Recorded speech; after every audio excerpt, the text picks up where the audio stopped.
تو تحیات کی سہولت کے الفاظ لگانے کی کیا ضرورت تھی؟ اس کو قیامت کے بعد بھی لگاتے تھے کہ قیامت کے بعد بھی ان کو یہ سہولت حاصل ہوگی، قیامت کے بعد روز محشر بھی ان کو یہ سہولت حاصل ہوگی، وہاں بھی ان کے ساتھ یہی رویہ رکھا جائے گا۔ تو آپ کے قلم میں کوئی پابندی تو نہیں تھی؟ کیوں اس طرح متنازع بنا رہے ہیں آئین کو؟ کیوں لوگوں کو مجبور کر رہے ہیں کہ وہ اپنے ملک کے آئین کے خلاف بات کریں؟ ہم آئین کے ساتھ ہیں، لیکن اس آئین کے ساتھ ہیں جو متفقہ آئین تھا۔ ہم اس آئین کے ساتھ ہیں جو جرنیلوں کا بنایا ہوا آئین نہیں ہے، جو سیاسی جماعتوں کا بنایا ہوا آئین ہے۔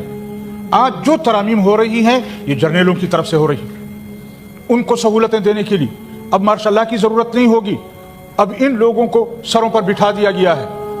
تو میری گزارش یہ ہوگی کہ آپ ان لوگوں کو سمجھائیں کہ آئین کے ساتھ یہ کھلواڑ نہ کریں۔ مولانا صاحب میرے خیال میں یہ آپ کا یہ الفاظ کے جرنیلوں کی طرف سے ہو رہی ہیں، یہ غیر مناسب ہے۔ پارلیمنٹ کی طرف سے 2/3 میجورٹی کے ساتھ پارلیمنٹ کو بھی ہماری جرنیلوں نے ربڑ کی مہر بنا دیا ہے۔ اس کے لیے کسی اور کو ایٹریبیوٹ کرنا مناسب نہیں ہے۔ میرے خیال میں ایسے الفاظ ہاؤس میں سے نہیں آنے چاہیے۔ آپ جیسے سیاسی سینئر آدمی کی طرف سے میرے خیال میں ان الفاظ کو ایکسپونج اگر آپ کہتے ہیں ہم خاموش ہو جاتے ہیں چیئرمین صاحب، ایسی کوئی بات نہیں ہے، لیکن اگر آپ یہ کہیں کہ اس آئین کے روح سے اب ہمیں جرنیلوں کا ساتھ دینا ہوگا، ہمیں جرنیلوں کی بات ماننی ہوگی، یہ اگر آپ کہیں یہ آنکھیں بند کرنے والی باتیں ہیں کہ ہم آنکھیں بند کر لیں اور یہ کہیں کہ نہیں یہ تو پارلیمنٹ کا پاس کیا ہوا ہے۔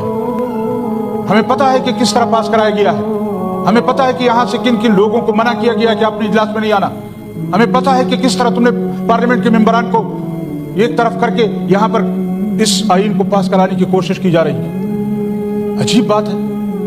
اور پھر ہمیں کہتے ہیں کہ آپ لوگ جرنیلوں کے خلاف بھی بولتے ہیں۔